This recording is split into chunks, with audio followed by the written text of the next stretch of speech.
Two martial artists, two completely different personalities. One would become the world's most famous martial arts movie star. The other would become one of America's most recognizable martial artists. And eventually, they would meet in one of the most famous fight scenes in movie history. But here's what most people don't know. Before Bruce Lee and Chuck Norris ever faced each other on screen, they already knew each other. They had trained in the same martial arts world. They respected each other's abilities. And when Bruce Lee decided to put Chuck Norris into Way of the Dragon, he wasn't simply casting an opponent. He was bringing a real martial artist into his world. So how did these two men meet? And why did Bruce Lee choose Chuck Norris for one of the most important fights of his career? Welcome back to LeeVerse. Today we're going back to the late 1960s and following the real relationship between Bruce Lee and Chuck Norris. Long before their famous fight in the Colosseum, there was training, there was competition, there was friendship, and there was a shared obsession with martial arts.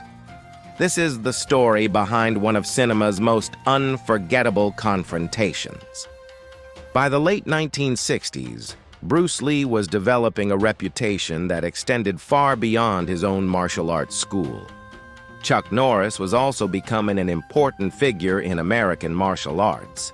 Norris had built an impressive competitive record in karate and was known within the martial arts community as a serious competitor. Bruce Lee and Chuck Norris came from somewhat different backgrounds. Bruce had grown up with Wing Chun and Hong Kong cinema. Norris had developed his reputation through competitive karate. Different experiences, different styles, but the same world, and eventually, their paths crossed.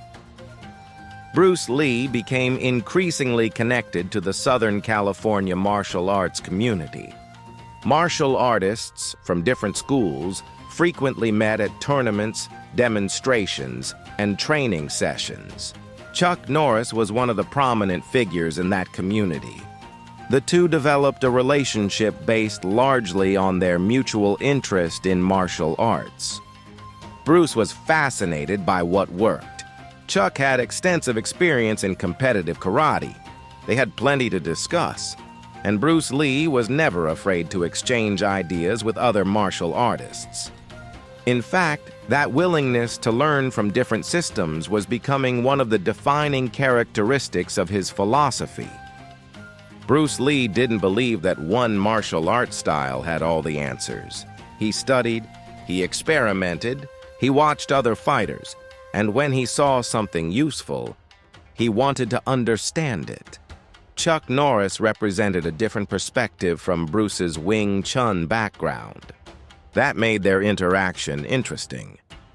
Bruce wasn't looking for people who simply agreed with him. He wanted to test ideas, and Chuck Norris was an experienced martial artist who could provide a serious training partner.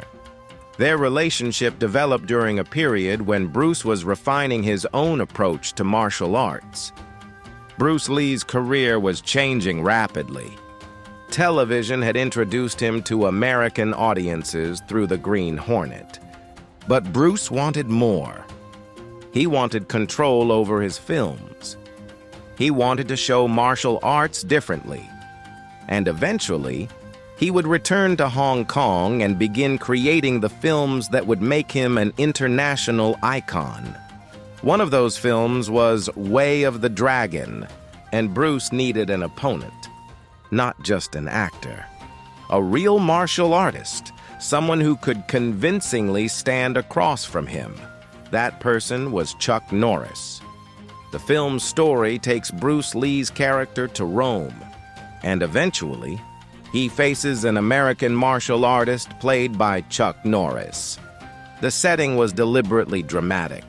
The Colosseum, an ancient arena, two martial artists, one fight. But the scene wasn't designed as a realistic record of a competitive match. It was cinema. Bruce Lee was building a story, and he wanted the audience to feel that they were watching two highly skilled martial artists gradually discover each other's abilities.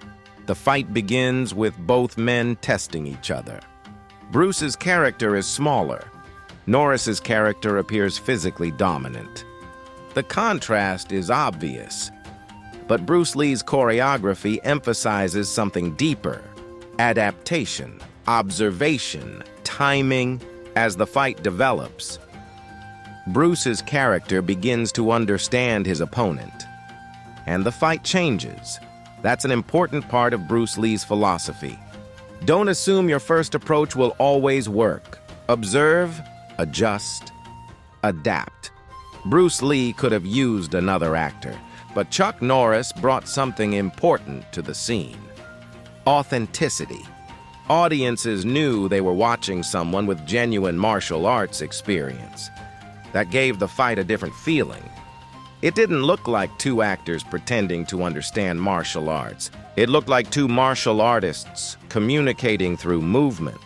And Bruce Lee understood something important about cinema. Authenticity makes choreography more convincing. The famous fight has become one of the most discussed scenes in Bruce Lee's filmography. But its importance isn't simply that Bruce Lee defeated Chuck Norris. That's not really the point. The scene works because Bruce Lee built a story around the fight. Two styles, two bodies, two approaches, and a gradual exchange of information. The fight becomes a visual representation of adaptation. Bruce Lee's career continued to accelerate after Way of the Dragon. His next major film, Enter the Dragon, would make him an international icon. Chuck Norris would go on to develop his own successful career in film and television. The two men ultimately became legends in very different ways, but their connection remained part of martial arts history. Today, people often remember Bruce Lee and Chuck Norris because of that one scene: the Colosseum, the stare, the movement, the final exchange. But the real story began years earlier. It began with two martial artists meeting in the same Southern California martial arts community. It continued through mutual respect and an exchange of ideas. And eventually, it ended up on one of cinema's most famous stages. Bruce Lee and Chuck Norris didn't become legendary because they fought each other on screen. They became legendary because long before the cameras rolled, they had already spent years studying the same question: how can a human being become better? Their answers were different. Their paths were different. But for one unforgettable moment, those paths crossed, and Bruce Lee turned that meeting into cinema history. Thank you for watching LeeVerse. If you enjoyed this story, subscribe for more carefully researched episodes about the real people and events behind Bruce Lee's life, philosophy, and legacy. Until next time, keep learning, keep adapting.